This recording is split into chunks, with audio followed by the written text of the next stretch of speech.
And we are now into week 10, getting closer and closer. Playoff picture is becoming a little bit more clearer. Separation is happening in some leagues. What's going on, Hammer?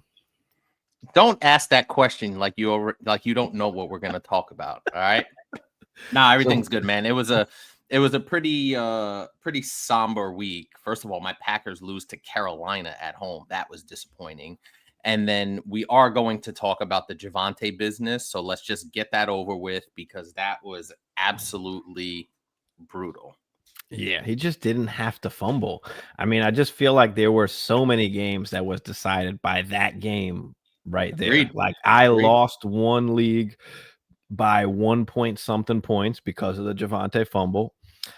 I won one league by 0.2 points just because I got barely enough points to get by with Javante and Ferguson in one league. And then I beat you by 1 point something points because of the Javante fumble.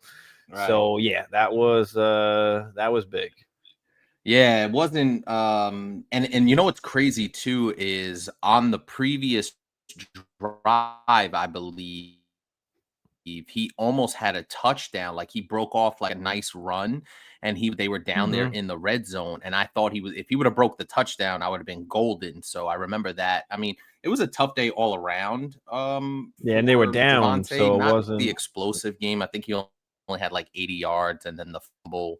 Obviously, right, right. And not a ton of receiving work, right. no good game script, not a ton of receiving work. So really disappointing all around. But overall, wasn't too bad. I was 2-2 across 4 leagues, but still in pretty good shape in playoff. I believe in 3 out of 4. So overall, pretty solid.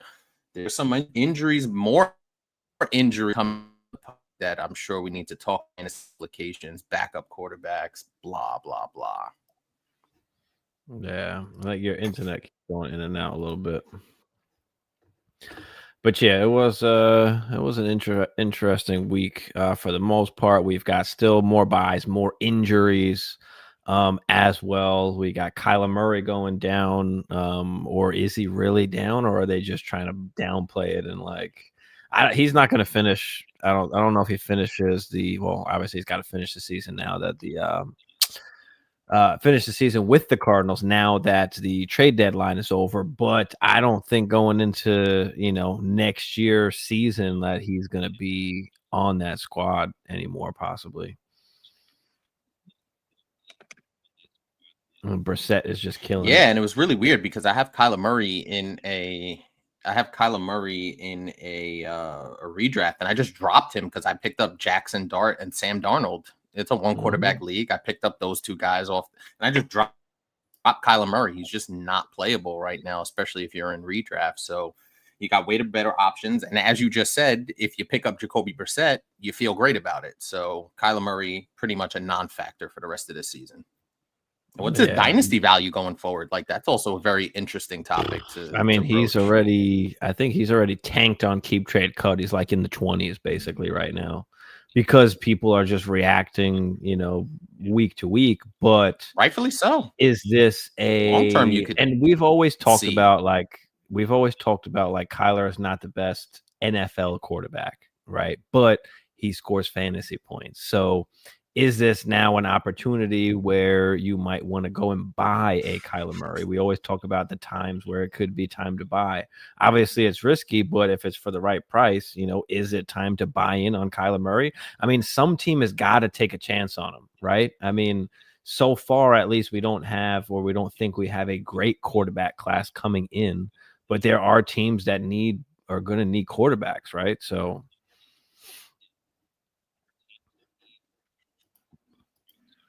They're talking about the Jets as a potential landing spot. I don't know I how did see that. realistic that is. Cleveland, not really. Cleveland, not really. There's not too many other places. Miami, if they're out on Tua, but Tua has a big cap hit. I know Kyler has a big cap hit. I'm not sure. I know he has a big contract, but I'm not sure what the cap hit is. Uh, any other teams? Vegas, maybe if Geno's Mhm. pretty awful. Yeah. Vegas would be interesting. Not too many other places I could really think of outside of those two, maybe three, where teams are actually looking for a quarterback. How about like I was gonna say Steelers.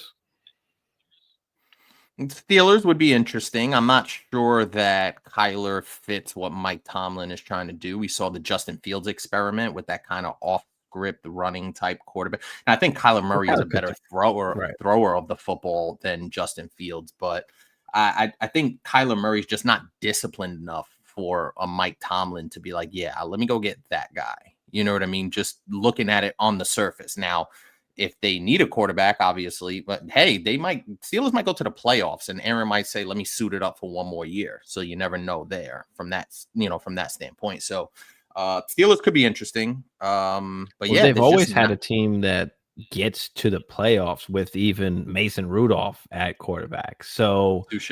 when you're not asking for Kyler to do as much, like does that help at all? That's possible, but yeah, it's gonna be. I'm sure he'll get another opportunity, but it feels like that star is fading very, very quickly. And on a team in Arizona that, when you watch the biggest indictment for Kyler Murray is how he looked the first few weeks versus what Jacoby Brissett looks like right now. Right.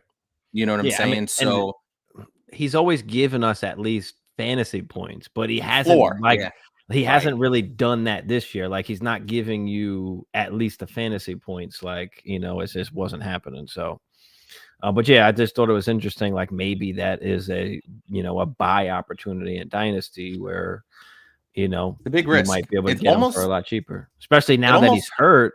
Like a team is gonna want a quarterback that can start right now. Right. And it almost feels risky. And I remember a lot of people were on the Tua bandwagon for the buy when he was hurt. Mm, And listen, everything depends on value, what you're gonna have to give up. Obviously, it's not going to be at a premium rate because he's not playing well and he's going to be probably shut down for the rest of the season. So you may be able to find some value there, but also too, his future's uncertain. Is he gonna be somewhere next year? May he have to even compete for a job next year? That's also the question. So you don't even know if right. you're guaranteed to get a starting quarterback in Kyler Murray, depending on how everything shakes out. So very, very fluid. I'm pretty much out on Kyler Murray unless the value was just so good I couldn't pass it up. Kev, what up, Kev? Redraft trade. Give Pittman and Brees. Get Bijan and Shaheed. Start Hmm. 7. Other wide receivers, Rice, Lamb, JSN. Running backs would be Bijan and ETN. 1 QB, Alan Laporta. Kicker defense. Okay. I like that. I think I like it. I like it as well. You get the guaranteed hammer. And Pittman's been good, but I mean, you've got Rice, Lamb, JSN. And Brees has Shaheed been could be good good, with but Seattle. yeah, he should be decent. I mean, you probably never have to start him. At least you hope you never have to. But yeah, I mean, yeah, I'm good with getting Bijan there. That's a good little The two the for two. But The only thing I would say is Bijan has been dreadful the last 2 weeks relative to, we know what his production could be. We know he's going to finish as a top 5 RB. I don't think there's any question, but he's just been a little shaky the last 2 weeks. Pittman's been really solid. Brees has been really solid, but you got the wide receivers in place. You got 3 wide receiver ones, so you can afford to give up Pittman, and you're basically replacing Brees with Bijan. So I'm good. I'm good with this one. right, Amber, what's up, Amber? What is up? I know she's been on the come up in the RFL league. She started off slow and slowly working her way. I think she's in a playoff. Is she in a playoff spot yet? Or, oh yeah, she's in a playoff spot. Yeah, she's in 5th. Nice, Yeah, nice. 3 in a This row. is She's got doing her thing. doesn't it always feel like around this time, like late October, early November, you find yourself in those 4-4, 4-5, 5-4 weeks where you're like, I Hmm. gotta have it. And this is where you could really solidify a playoff spot or at least push into a playoff spot.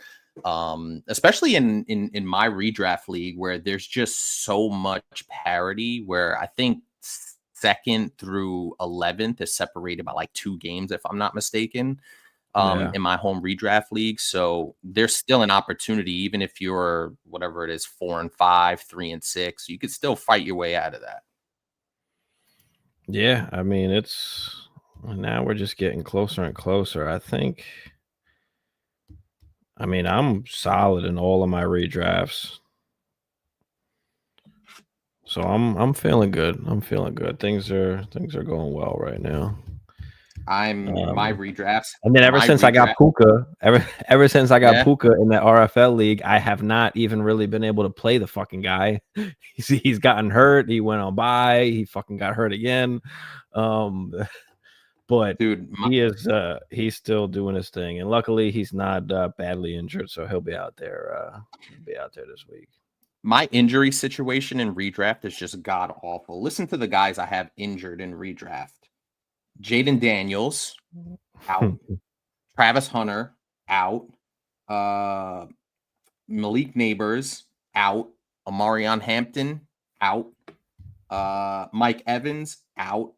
Like I've just got mashed, and that's across 2 leagues. Like those 5 main hammer guys across 2 leagues have been out for me. Now I've been able to tread water. I'm 5-4 in one league, 4-5 in another league, but it is just absolutely brutal with injuries.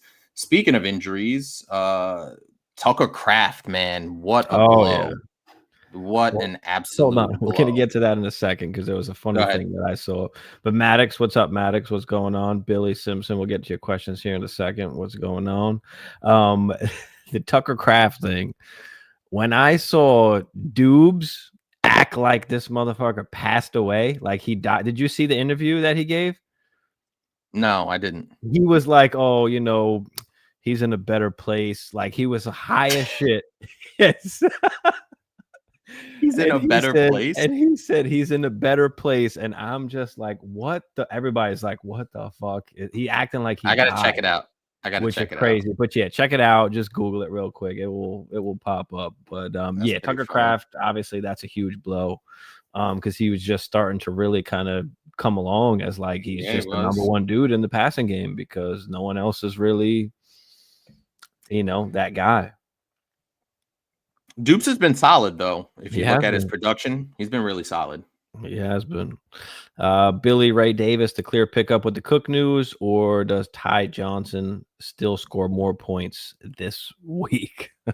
That's the tough part. Ty Johnson's always been involved, even when like Cook is healthy. Like he's always one of those guys that gets carries. Now I prefer Ray Davis, but I mean, it's not clear. Like that's the thing. It's not clear. So that's the hard part about it. I totally agree. You don't want to play any of those guys really if you don't have to. Yeah, I totally agree. I would try and stay away from them. And it could mean an uptick for Josh Allen in the rushing department. So that I also look at that as a factor. But yeah, I don't think there's a clear pickup either way. Yeah, both guys really don't have a ton of upside. Ty Johnson is interesting because his snap percentage is pretty solid for a backup running back. He's anywhere from the 20 to 40% range, which is pretty decent in any given game. So maybe it's Ty Johnson, but we just don't know. We have to kind of see how it shakes out. 7-2. You think I should try to trade Genty for JJ? Thought about putting Genty and Manungai together for JJ. Guy who has him has Swift. I mean, what does the rest of the team look like? I don't know, Jay, if you put, there we go. He did put the rest of his team. Running backs are Genty, Brees, Kyron, Rico, Manungai, and Benson IR. So, I mean, you're pretty solid in the running back situation with Kyron, Rico. You're probably not going to play Manungai. So if you can get off of him and Genty and bring in JJ, you're running out Brees, Kyron, Rico. Are you in desperate need of wide receiver help? I mean, he's got DK, Marv, and Wandell. Yeah, you probably. No, hold on. That's not my bad. That's somebody else. No. I don't think he put on here. Warren is his tight end. He lost Kraft, but okay, he's got Warren. You're good then. You don't need anybody else. Sure, if you want to pick up Loveland, but who are your wide receivers? What's the wide receivers look like? I mean, you're 7-2, so you're not pressed to necessarily Right. make a move. And Justin Jefferson hasn't necessarily been, the top 5 wide receiver points wise. So it's not a must for you to go ahead and do this. Do you just hold on to Genty? Or, I mean, I guess I like you've it, got plenty of. honestly. I do like it. I do like it It's because not bad. I mean, you even got plenty of depth, right? I mean, even with Justin Jefferson not being the spectacular receiver we've known him from a fantasy standpoint anyway, he's still wide receiver 9. So let's not mhm. you know what I mean? With I think JJ McCarthy getting more reps, I think he has an opportunity to be productive. 6 catches on 9 targets for 47 yards, but got you the touchdown. So he's pretty much at least giving you the floor Oh, that you yeah. need We with the got you. wide receiver 1 upside. CD, Garrett, BTJ, and Ibuka. So, yeah, I mean, BTJ is hurt. Garrett's hurt. No quarterback. I mean, Godwin out. You got Jennings. He's okay. So, yeah. I think you could definitely pull the trigger on that then. I'm Yeah, good it's a for it. I was solid just trade. playing devil's advocate with JJ, but you've got some other running backs that you can play. So, I'm good with that.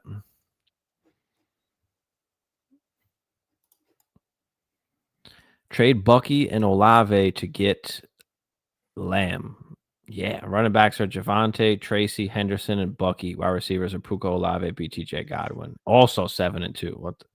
I mean, shit. But yeah, I'm Olave's been taking. solid though. Didn't he? Did He has he? been solid. He has been solid. But to get Lamb, I mean, the Yeah, offense just yeah. sucks. It's just you're not getting the extra production out of Olave. And then Bucky, we don't know if he's even coming back. So if you have a chance to Yeah, get off of Bucky right now, who's agreed. not even practicing even Agreed. still after the bye, like just Agreed. for sure. You're getting a top wide Get receiver. wash your hands of it. Wash your hands of Bucky and get a top flight wide receiver. Agreed. All right. Maddox, who do I start for my flex? Kittle, Gadsden, or Swift?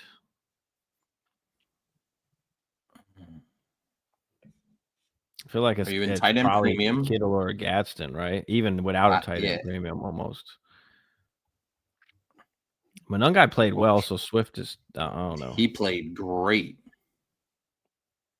Yeah, Gadsden, man, you can't argue with the consistency, and it's just the thing I like about Gadsden is it wasn't just one flash in the pan type game. You know Right. what I mean? It's and nothing after that.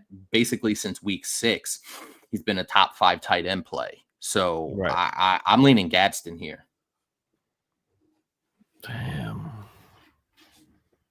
I mean, I might too. I think what Kittle do? I know Kittle he scored, right? I mean, he wasn't great last week. Even the week before that, only 5 targets, 4 for 43 with a tutty. Purdy's still not back, so it is still Mac Jones, who's been playing well, but he doesn't, I guess, hyper target Kittle really. So yeah, I mean, it's either Gadsden or Swift. Maybe we go Gadsden with the emergence of Monungai a little bit. Yeah, and Swift is And plus, still Swift is still a little banged. Is he still a little banged up? It says he is, will but play. it He's says he playing will in week play. 10, but Yeah. Now it says he and shouldn't be worried about his RB1 job, but you just never know. And a groin injury but just right, doesn't go away. right. And do they still want to feed the hot hand and still keep Swift safe to where he's not taking the bulk of the carries, getting re-injured? So, yeah, I think to play it safe, we might just go with Gaston there. I think Maddox. I think I'm gonna Yeah, hammer on I'm leaning Gadsden as well. But listen, Swift has been fantastic for the better part it. of the season. So still sitting at RB 15, even with missing a game. And he's had his bye week. So that lets you know how productive he's been. Start 2, DK, Marv, Wandell. You got to start Marv with Jacoby Brissett. I think that's the lock. Marv had a hell of a game on Monday night against Dallas. Now, it was against Dallas, so I'll give you that. But the way Jacoby Brissett is slinging the football out there, I think Marv is the lock here. The problem I have with Metcalf is if he doesn't catch a touchdown, he's just not valuable. Like the target share is incredibly low. Outside of that 180-yard slant he caught earlier in the season, it's not really a ton of explosive plays out of Metcalf. So Wandell, Jackson Dart's been really good. Haven't really seen what Wandell's been up to. Let me I mean, he check. doesn't really score touchdowns. He's a good, safe, No, like PPR yeah, kind of guy, you know? So it DK will give you the upside, but but a lower floor. right. But Wandell kind of gives you a pretty safe floor. I think it's Wandell and Marv. It's just hard to not go with I hear it, and I DK. have And is it because DK of in the one of my name? redrafts. It could be because of the name, also because of obviously Aaron Rodgers at any point could sling it. I mean, any point it's one catch can take it, obviously, you know, I hear it. 100 yards. But I mean, damn, last week, two Even though, for yeah, 6. I mean, the most catches he's had in a game has been only 5. The most targets right. he's been had is, well, not one game with 9. The rest is like the highest was 7. So He's got the he's not 5 getting touchdowns. hyper targeted, but he's scoring a tutty every time. So what's going to make that, you know, so different is you can feel kind of safe with that. But shit, I mean, Wandell's giving you literally the same thing, better numbers overall on the season. Like, obviously just without the touchdowns. So Wandell's pretty safe. Obviously, DK is just going to have the higher floor. So I think we're definitely going Marv. And shit, I mean, it might be Wandell. There's literally no one else there. Like, I mean, Agreed. Slayton, no. Theo Johnson has emerged though as a yeah, target for Jackson Dart. yeah, this is true. So, but I like Wandell. I like the safer floor. If you need touchdown upside, go with DK, but I'll go with Wandell in the steadier floor. Yeah. We went over that. Albert, what's up, Albert? Appreciate you, man. Josh, what's up, boys? I'm in a 1 QB half PPR. Just got an offer. All right. So the roster is Mahomes, K1 Darnold. Okay. And then we've got Bijan Genti, Marv, AJ Brown, Higgins, Judy, Kittle. Trade is Bijan. All right, so we got Dynasty trade Bijan for Jettas and a late 27 first, late 28 first, late 28 second, and Woody Marks. What do you think? I have a mid fight this year. What is the format? I'm guessing it's super flex with the 3 QBs that you've got there. But how many starters is it? Marv, AJ Brown, Higgins, Judy, Kittle. I mean, I'm always good for, you know, giving up a running back. But you are getting at least an elite wide receiver back. You're getting 2 firsts and a second on top, even if they're late. I mean, first off, you don't know what's going to happen in 27, 28. I mean, I had teams this year with Malik Neighbors and CD Lamb that I thought was going to win championships, and that quickly turned, you know, crushed. I had Joe Burrow go down as well. Like, so, you know, you just never know. So it's a start 8. It's only 1 QB. All right. So the start 8 is kind of shallow anyway. You definitely do need the hammers. I don't know. I think we might hold on to. You're getting first though too. All right. In a nutshell, with it being shallow, I'd rather just keep Bijan, you know, and have the hammer guy. Because you typically the firsts are not as valuable, but how is your league when it comes to the picks and the, you know, economy and things of that nature? What can you do with those 2 firsts and a second? Like, can you take Justin Jefferson and then go spend 2 firsts and a second on you know, another like elite running back that's just not as expensive? You know what I mean? Yeah, I mean, you can, because you're getting a ton of assets, you can end up with Justin Jefferson and then maybe flip those picks for Right. a running back. So you essentially would get Bijan for JJ, and let's call it, was a running back out there, a Chase Brown, maybe? I don't know, in Yeah. that range, like Yeah. something, I mean, you know. So think Let of me it pull up. that way in terms of what you can shop those picks around for to turn Bijan into JJ plus a valuable player. I mean, Omarion Hampton is hurt right now. Can you spend some capital on him? Right.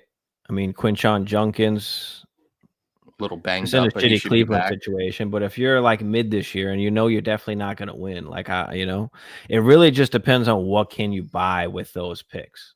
Can you go out there and spend a first and a second on fucking Christian McCaffrey? Like, it really Maybe. just Yeah. depend. It really just depends on what you can do. A Saquon Barkley, and then you've got Jettas and Barkley out of it or something like that.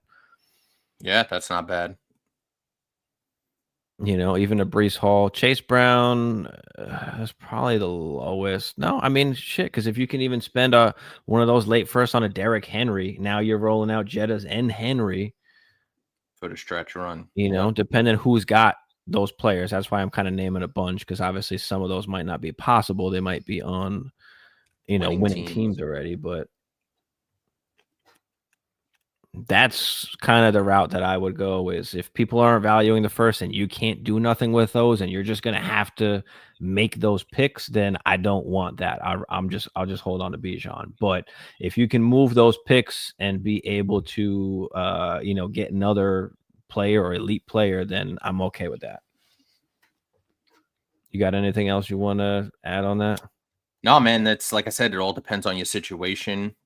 I think something you mentioned was really interesting is you want to target those teams that are maybe in the bottom third of the league and see if they have like one of those stud running backs that you mentioned that are a little bit older, like a CMC, like a Saquon Barkley. Saquon's obviously underperforming this year, so somebody might be tired of him on a team that's 3-5 or 2-6 or whatever the case may be, and say, hey, if I could turn Barkley into a first and a second, or even two late firsts at this point might help you get Saquon Barkley. So you should be able to get something with those 3 picks.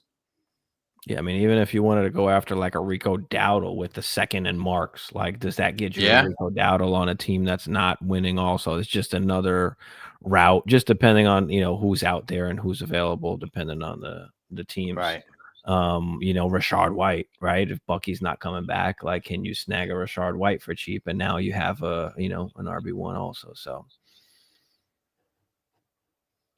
all right. Appreciate the question, Josh. That was a good one.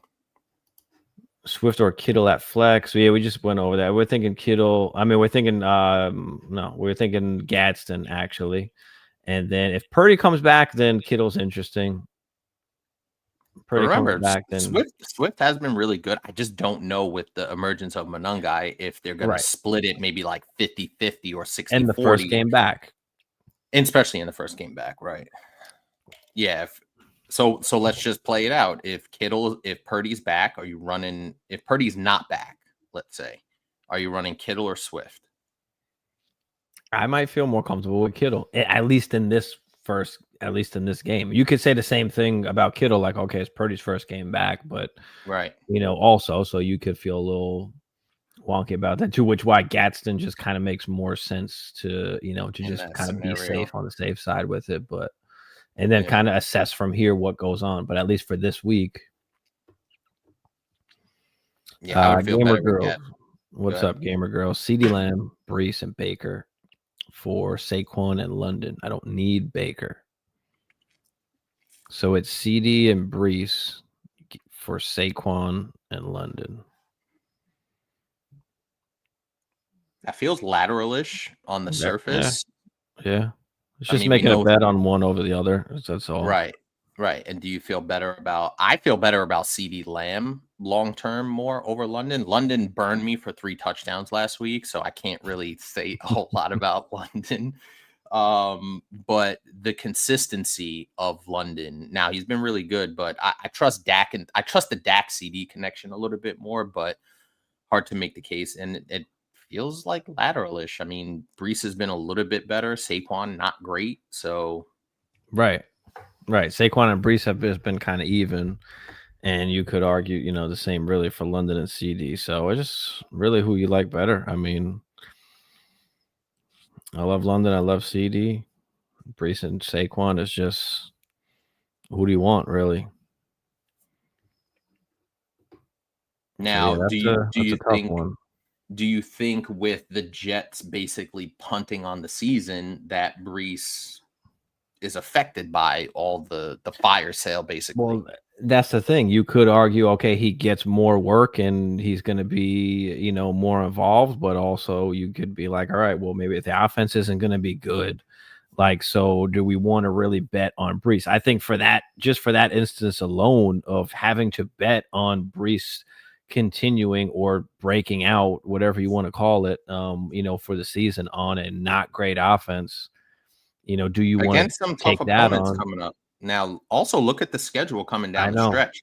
They I got know. Cleveland, at New England, at Baltimore, Atlanta, and then Miami is a bit of a softer matchup. So Right. the road for Brees Hall is a little tough as well. And like you said, on an offense that's not great. Garrett Wilson banged up. So Right. that's a tough roll of the dice. And if London's giving you just as good production as CD Lamb, or if not better, then why not just roll with the Saquon side, even if he's not having the 2,000-yard season, you know, that he was last year. Speaking of 2,000-yard season, my guy JSN is looking like that's a He's amazing. possibility, He's bro. amazing. He's amazing. I have him on a redraft team. He's phenomenal. I unfortunately have him in no redrafts. I was not able to snag him in a redraft. I have him in a bunch of dynasties, though. I'm happy about that, but I did not get a chance to snag him in redraft. Defense start sit Panthers or Bills. We're playing Panthers defense now. All right, so Bills are Panthers playing. defense has been okay. I guess. They're playing the Saints. And who's the Bills They are guy? playing the Saints. Bills playing at Miami. They had a good game last week too.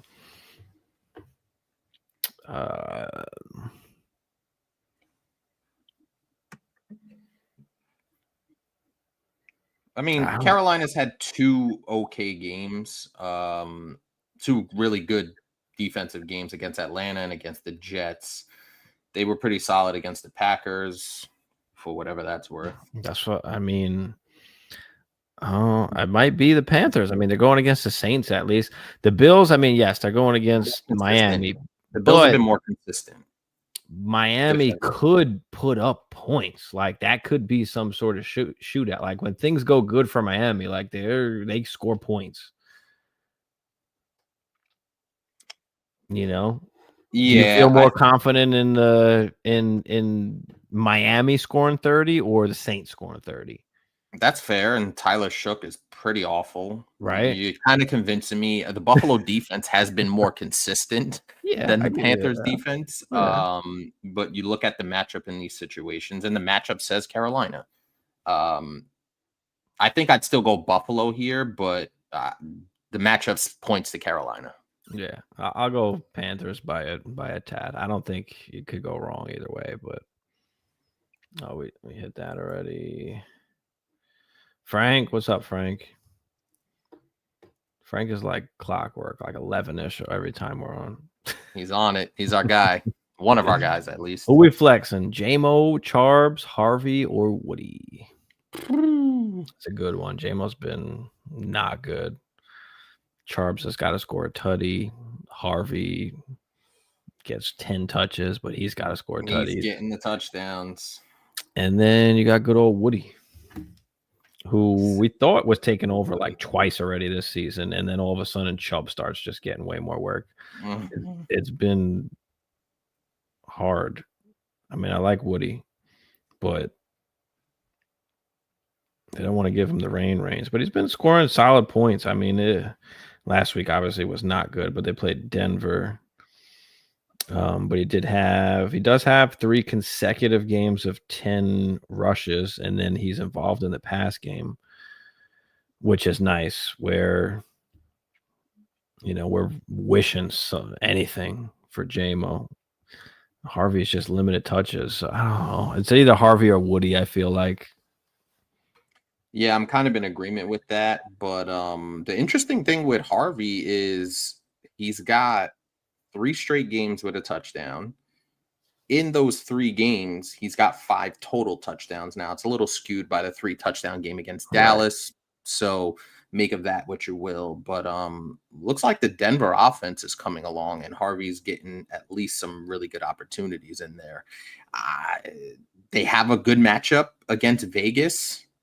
So I kind of like the Harvey matchup, especially in the receiving game as well. Got 5 targets last game in the receiving game. So RJ Harvey, a really interesting play.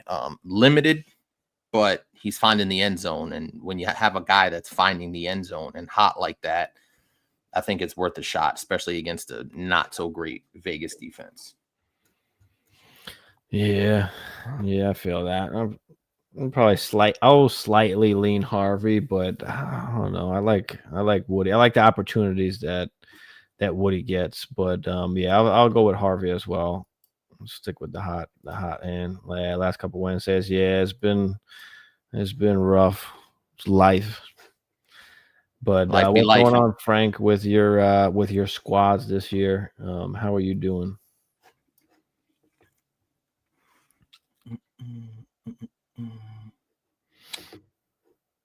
CJ Stroud out again.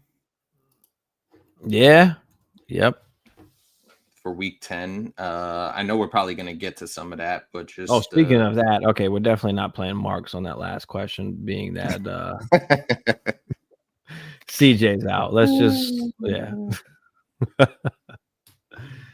let's just roll with we'll just roll with Harvey there. What other matchups we got this week?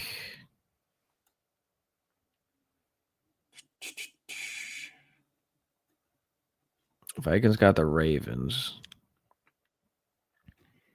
Patriots, Bucks. I mean, I don't know what they're doing with Travion Henderson. It's just, I don't know. We talked about it. They basically gave us blue balls all preseason. We're seeing this guy break runs and score touchdowns, and then the season comes and they're just like, you know what? We're not going to play you that much. And we talked about don't trust it. It's like, what the fuck? Mariota or Stafford? Stafford's been on fire. I've got Stafford in give me Stafford. One of my dynasties. I roll Josh Allen and Stafford out there every week.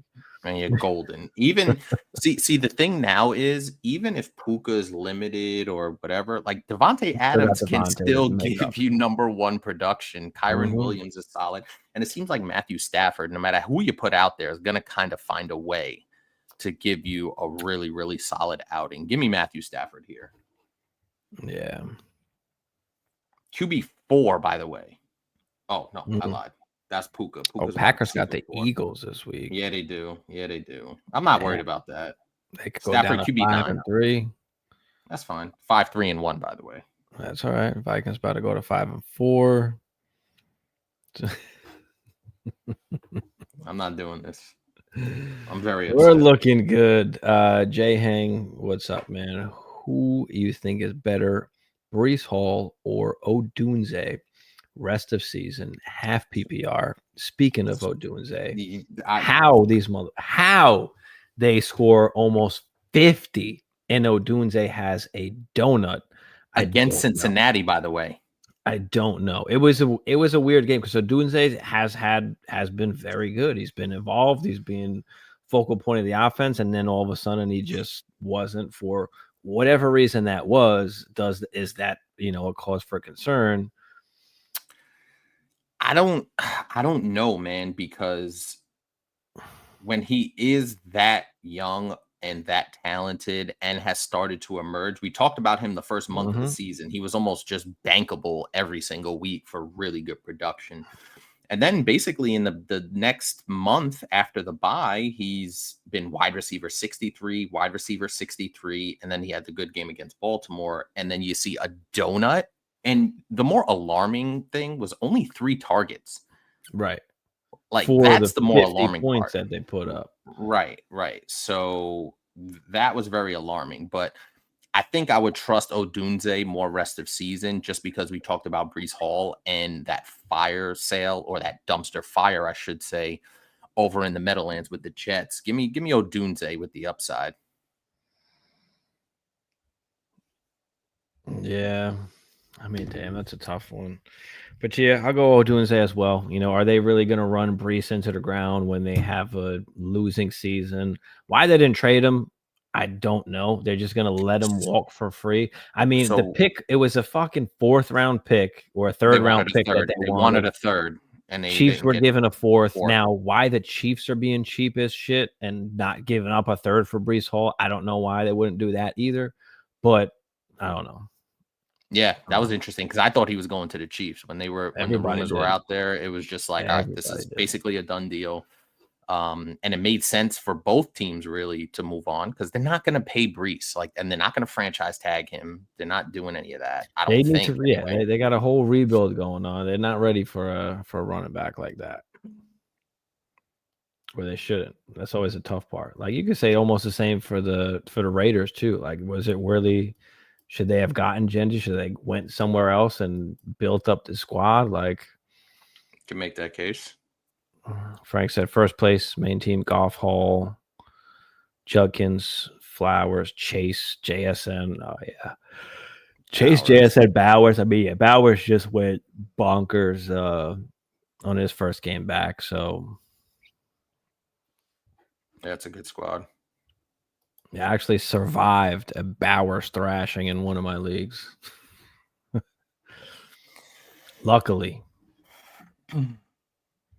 Luckily. All right. What else we got? Let me make sure we got nothing. No questions in the Discord. I'll answer those if we've got.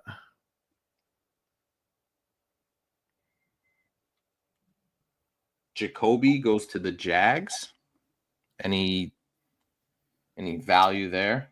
I mean, you could say Trey Tucker kind of gets a bump up for what that's worth, but obviously Bowers is the main dude there. But yeah, I mean, there's nobody else there really. Parker Washington looks good. I mean, that's been my boy for a while. Parker's been good. You know, if you listen to me, you had Parker stashed on your bench somewhere, or on your taxi squad at least. But now that's starting to pay off where now you can actually use them in a pinch where, you know, if you need production, you have it there, or you could use it to trade, you know, use them now to trade. This is why we take these stabs at some of these players.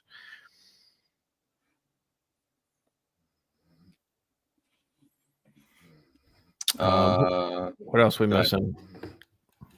Shaheed to the Seahawks. What does that mean? I know a lot of people, you know, were really happy with the Horton production with Cooper Kupp out. So what does the Shaheed thing mean for Horton's production? Oh, it sucks. I was throwing shit. No. I mean, you know, obviously nobody's relying on Torrey Horton right now. It just sucks to see it happen. If you're in a pinch, he was starting to emerge. Number one, if you're in a pinch, you could actually started him, but it's just like he's just starting to come along, like, you know, and now you just add another like really good NFL wide receiver in the mix, and it's like, man, like, you know, he could have used those reps and those opportunities, but yeah, I mean, he'll still be on the field, he'll still be doing his thing, but yeah.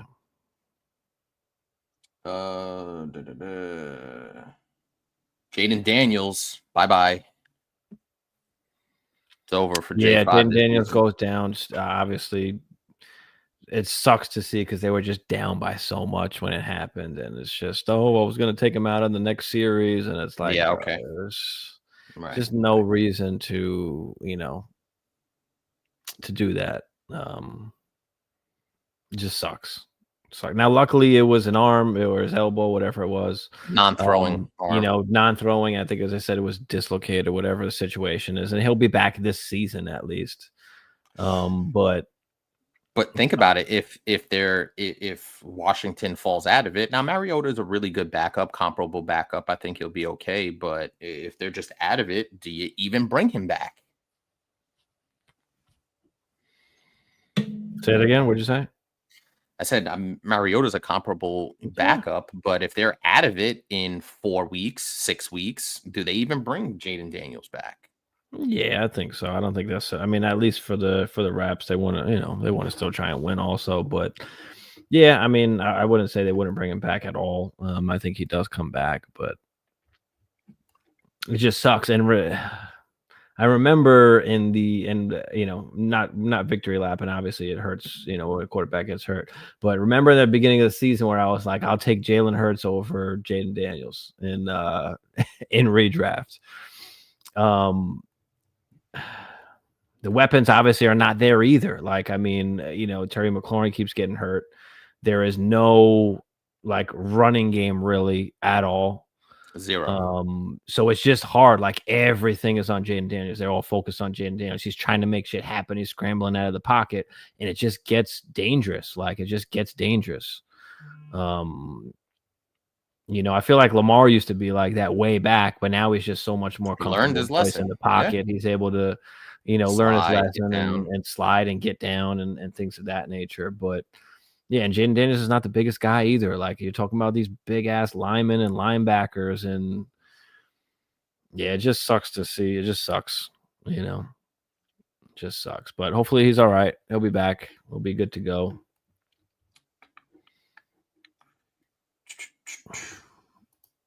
RFL Network, there's 7. What's up, 7?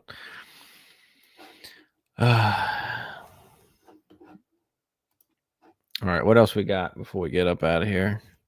That's pretty much it. I mean, I know obviously we got the Sunday morning show, so we'll go over some of the matchups, some of the start-sit stuff. Quentin Johnson breaks out again, shows back up on the radar. When everybody and their mother probably put him on the bench, he goes out there and has at least a respectable game. That's the thing; it's going to be volatile over there. Like with and now the emergence of Gadsden. And Gadsden also is just another guy to feed, and he's been awesome. I mean, the last few weeks. So yeah, so that was really unfortunate. My boy Alec Pierce continuing to be awesome. I think he is definitely worth a look if you're in a pinch. You got bye weeks. I really do like me some Alec Pierce. I've had him stashed away for quite some time now. So, and the trade of AD Mitchell kind of solidifies that 3 wide receiver. Obviously, you got Tyler Warren in there, but yeah, Alec Pierce, I think would be a really good spot start if you needed it, especially in a flex type situation.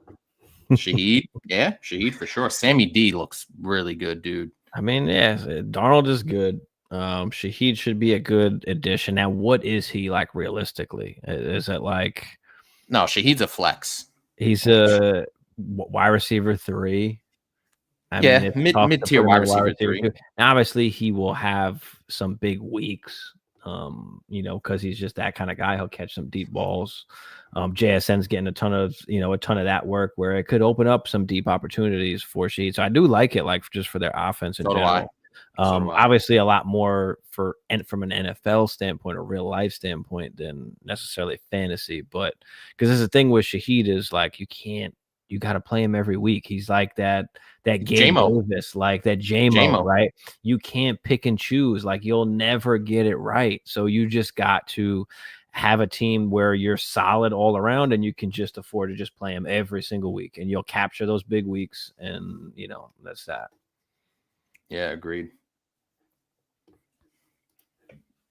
Frank said, what do you think about Pearsall this year? He's on my IR. But if I ever needed that spot, I mean, this dude just can't get healthy. It's really frustrating at all. Like it is, because I have Pearsall in both of my dynasty leagues, and the first month I was incredibly happy with the production. I'm like, great. I got my every week flex basically, or a wide receiver 3 if I have some bye weeks, and that just went up in flames. I said it last week where there was a little meme that said Ricky Pearsall came back from being shot after 44 days, but yet he's still out with a PCL injury after 38 days or something like that. So keep Pearsall on your IR. I still think he's capable of being a really good productive, especially wide receiver 3-ish type guy, but who knows when he's coming back, dude? Like I have no idea. In Dynasty, you had the opportunity to cash out Like once we knew Ayuk's not coming back, like early in the beginning of the season, like the value was just up there. Everybody's on Pearsall, and you probably drafted him for a mid-second round pick in most leagues. You were able to get Pearsall for because of the weapons on the Niners. Like people weren't taking Pearsall early. He was falling to mid-second round rookie drafts, and you could have cashed out for at least a late first, in the offseason or early in the beginning of the season. Or at least some kind of second plus or some kind of cross position trade where now you're just kind of stuck with them and don't like fear of missing out like on some of these guys all the time, especially like Pearsall when we saw a high end wide receiver too, really in his best seasons there fantasy wise. Like what was Pearsall's ceiling, and could you have capitalized on that opportunity? Like, so sometimes you just got to make the moves and stop thinking so much, make the moves and buy into other guys and keep it moving. Now, I will say though, with the uncertainty with Brandon Ayuk, you gotta hope that Pearsall comes back and has a couple of good games so it can reignite that value. So hope Right. you really have to that's the best case scenario, is that Ayuk is out until mid to late December. Pearsall comes back in maybe another week or two. He goes out there, plays pretty well, and you could get some value for him, but that remains to be seen. But obviously, you're going to hold him now because his value is pretty much in the tank at this point. Yeah. Instagram question: what are y'all thoughts on the upcoming 2026 RB class? I mean, shit, there's still obviously a ton of time for things to happen. But I mean, right now, I think like universally,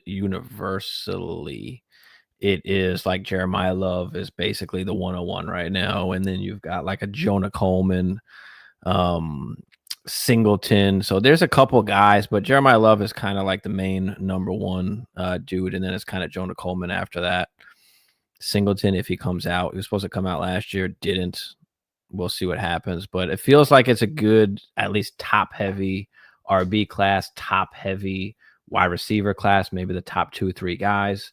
Same for the running backs. We might suffer at quarterback a little bit.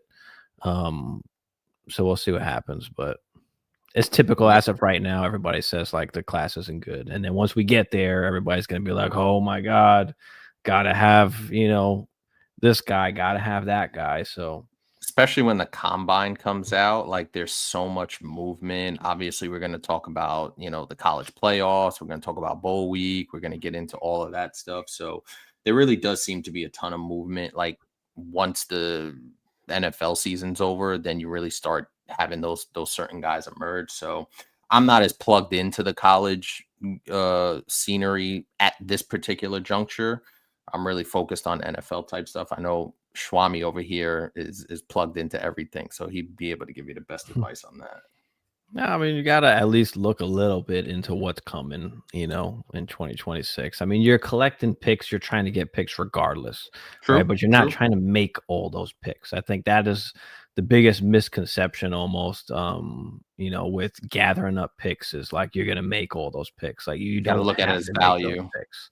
Just look at it as some currency. You can buy some players in the offseason. You don't have to make all of those picks. I spent a late first this year on the draft, the day of the rookie draft, and I was able to get Christian McCaffrey for a late first, and look what that's done to my team. I think I'm in second place in that league. I think I'm 7-2 or 6-3 or something like that.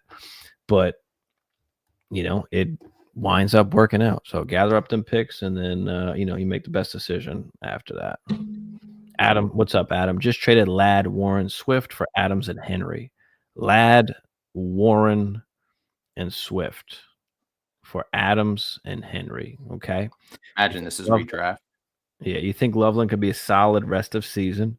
It's a 10-man.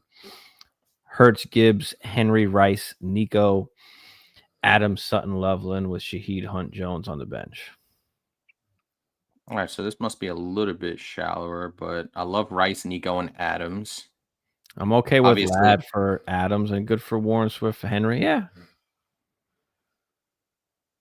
Yeah, I'm not mad at it. I think the biggest thing is that obviously Lad is mixed in with a bunch of other guys. We've talked about the emergence of Right. Gadsden, so it's really just Puka and Devontae over there in LA for Stafford. So that's pretty solid.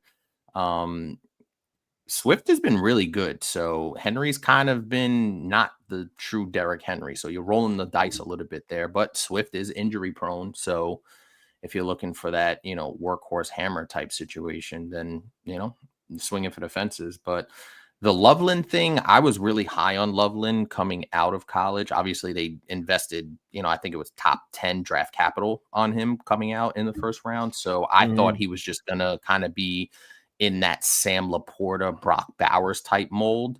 And he just hasn't been that. Now, obviously, I know they still have, who's the other tight end there? I forget his name. The old tight end they still have there in Chicago. I forgot what his name was, but um Loveland had the big game, but I don't want to chase those points. Like I'm not Right. chasing the Loveland points. I think that's the Right. biggest key for me is don't get overly hyped. There's other solid guys out there you can have um at that tight end spot. A Luke Musgrave, I think, would be really good in that situation where the Packers like to throw to tight ends, and Musgrave was pretty good when they, him and Tucker Kraft, obviously Kraft emerged. But you could find some other better value on a per game basis. I wouldn't chase the Loveland points. Right. So would it have been better off just to keep Warren and Swift? It's possible. You know, is Henry's production going to be that much more of Swift's? Now, obviously, there is, uh, you can worry about obviously Monungai now having a role possibly as well. So does that hurt into Swift where you want to give up a Warren though? I mean, Warren's been awesome, and don't Derrick forget, Henry, I only think RB19. Komet was out. I think up until the game, and then Komet, Cole he Komet. played. I think Cole Komet. Yeah, that's the name I was looking for. Uh, Or was he not there at all? Like, that's the other thing is, like, if Komet Komet played. is healthy. He's questionable now, but he played in the game against Cincinnati. Limited, downgraded to out Sunday. So he had a concussion confirmed. Right. On Sunday. So Loveland did break out, but I don't think Komet really affects Loveland because you can kind of see over the last month that Cole Komet's Right. snap percentage has gone from basically 90 to 100 all the way down to 50, 40, 26. Obviously, he missed the rest of that game, but you can kind of see the tide turning. But I would be cautious to chase the Loveland points. Right. So what are we doing? You like it or not? Are you going Adams and Henry or Lad Warren Swift? I'm leaning Lad Warren Swift, but I would obviously rather have Adams than Lad at this point. But the Warren Swift thing for Henry, and like I said, Derrick Henry is only RB19 this season. Now his last 2+ games have been pretty solid. And he's Got a getting good an up schedule, I think. and he's getting an uptick in carries. So maybe he does get better. Is gonna kind of finish the season strong as we get into the colder months. So he's had Right. over the last 3 games, 24 carries, 21 carries, and then he had the big 19 for over 100 against Miami. 2 out of the last 3 over 100, and then mix in a 2-touchdown game at Chicago. So Lamar's back. and Lamar's back, so that gives you the RPO kind of threat there. Yeah, I'm okay with it. If you're gonna kind of go for the gusto a little bit, you're gonna take a chance. And the Swift injury does make me nervous. DeAndre Swift does get hurt. So let's call it what it is. Plus the Right. Monungai emergence, as you True, true. mentioned. Mhm.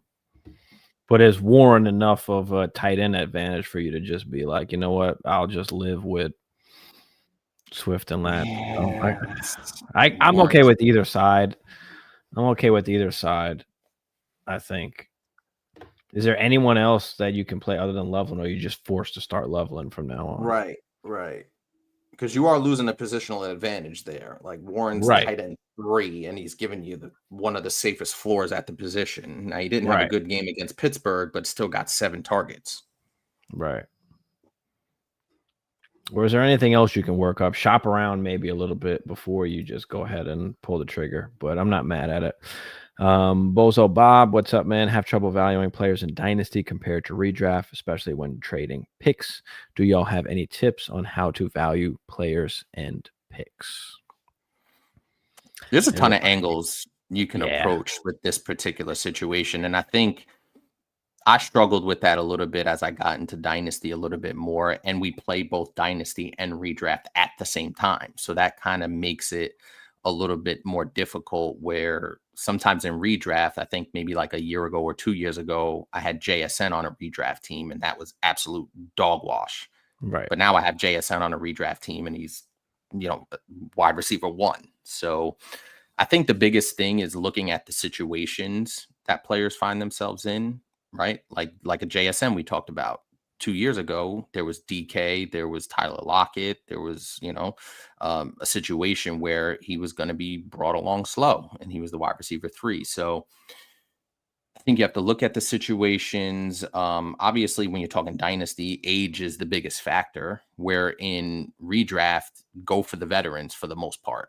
Right, you're always going to get lucky on one of those Jamar Chase rookie type seasons, right? That's going to happen. But veterans, I feel like, tend to win more leagues, and even running backs win more leagues in redraft. Whereas Dynasty, you got to be careful with the running backs because they have a shorter shelf life. But we could probably speak about this for 2 hours on how to differentiate in the different angles. Yeah, I mean, yeah, we can have a kind of whole show on it. But I mean, mainly you don't want to risk your future or give up a ton of your capital, right? You need those picks to rebuild or retool, depending on your squad. So I, for one, never really want to trade my first round pick that I have, right? I want to hold on to my destiny so that if shit hits the fan during the season and I'm hit with a bunch of injuries, I can still, have a top pick coming up in the next draft. So that's always important. Where if I'm competing, I am more most likely to want to trade my first round pick, knowing it's a late first round pick, so that I can, win the league or have a better chance at winning the league, right? You just have to pick and choose like where you're spending them, or what you are selling also. Like, it's okay to have some of these guys that aren't great that you can sell for third round picks and second round picks and stack up those picks so you have ammunition now to buy players during the season so that you can still contend, for a championship, right? You might have had a CD Lamb that was out, or you lost a Malik Neighbors, and what can you do now with the picks that you do have? Are you pushing them all in? Are you rebuilding? So there's a ton of different angles to look at, but mainly there is, mainly when you're just looking at trading picks, you just want to have a plan. You don't just want to buy a whole bunch of players that, you don't want to, I like to use the word like commit or have a conviction on a certain player. Like, this guy is definitely going to do this and I need to have this guy and I'm going to pay this for him. It's more about like playing chess with really the other GMs in your league, right? It's a whole mind game of, and who needs players now, who wants points right now during the season. Points matter. Everybody cares about the points. You can be a young player, but if you're not scoring points, nobody cares sometimes, depending on your league, right? Sharper leagues are going to be different. But more recent leagues where a lot of redraft players are playing Dynasty, that things change so much so often. Right. Prime example of that is how many people, and we were doing our show at that point, how many people were giving up on JSN after 6 weeks into his rookie year? Mm-hmm. How's that paying off now? We see it all the time. Prime example. Yep. And then we saw the same thing even like with Egbuka, right? When he was first drafted to the Bucks, people weren't drafting Egbuka high in rookie drafts. They're like, oh, it's all another JSN situation at the best. But damn, there's 2 other guys there where he's never going to get playing time, so nobody's taking him. And then look at him, like he's now the guy over there. So, there's a lot to go into it. I should have the Discord attached to the description here of the show, so you can, of course, join the Discord. It's free. You can ask questions in there, of course, or even ask for like a one-on-one thing if you want to kind of sit down and really go into detail about your league in general. We can always do that as well. So just hit us up there. I'm worried about that. We went over that. Yeah. What's going on? Start one. Darnold versus Arizona. Love versus Philly. McCarthy versus Baltimore. I mean, Sam Darnold's been Sammy D. awesome. It's got to be Sammy Sammy D. D. Yep. Gotta be Sammy D. Yep. Schultz, Musgrave, Juwan, Mason Taylor on waivers. Oh, this was the rest of the. I mean, Juwan Johnson's been solid. Like, yep, Schultz has been really good too. Yeah, Juwan Johnson's been solid. Schultz, yeah. So yeah, I mean, you go either way with that trade, Adam. Does this team sound 1-8? Dart, well, he just started really playing not too long ago. Genty wasn't good early on. Judkins, we didn't even know what was happening with him. You know, Buka's been hurt a little bit. Adams, McBride, Olave's been good, but not great. Not going to overcome some of the other guys' mishaps here. And then you got Henderson, who just hasn't came to fruition. Woody, I mean, if you happen to play him in the right week. Vidal, if you caught that one crazy week. Fields, Worthy, Tracy, JMO. I mean, yeah, it's a bunch of. That does sound 1-8. Catching, right, because these guys have had their moments, but it hasn't been all together at the same time, and that's how you get to 1-8. Right. Now going towards the last few games here, like you got a decent squad here, you know. Situations. Yep. But is it enough to overcome what's already happened? Probably not. So it'd be like that sometimes. Yeah. But all right, we're about to get up out of here. Appreciate everybody coming on. Smash that like for us. Smash that subscribe if you're new. We're closing in on 800 subs, aren't we? Free way to support the channel. I think we are almost at 800, or we probably are now. I don't know. I think we were coming right up on it. We were like too short, maybe. No, we are. We are at 800. So boom. Nice. Got to 800. Trying to get to that 1K. So help us out. But yeah, enjoy the show. We're usually on Wednesdays and Sundays, Sunday mornings. Discord link says it expired. Okay, what the hell? All right, hold on. Let's get the let me give me a second. I'll pull up the Discord quick and pop it in. If it lets me here. I gotta go check on that link, why it expired. We are on Instagram as well, so you can find us there. There are links there as well. But give me a second. I'm gonna pull it up here and just I'm gonna post it in the chat. I'm gonna try to, at least if it loads up.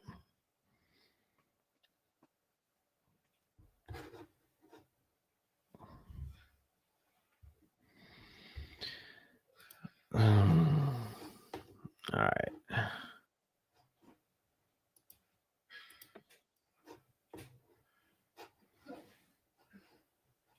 I'm still not over Javonte, by the way.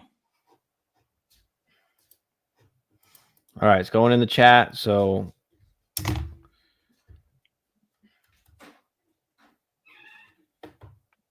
type it in there. If you still can't get it for whatever reason, find us on Instagram, Dynasty Life Fantasy. That link should be down there as well. Just message me there and I can send it to you directly if for whatever reason the link don't work here. But yeah, appreciate y'all. And we'll see y'all on Sunday. Good luck tomorrow. And we'll see y'all Sunday. Yeah, buddy.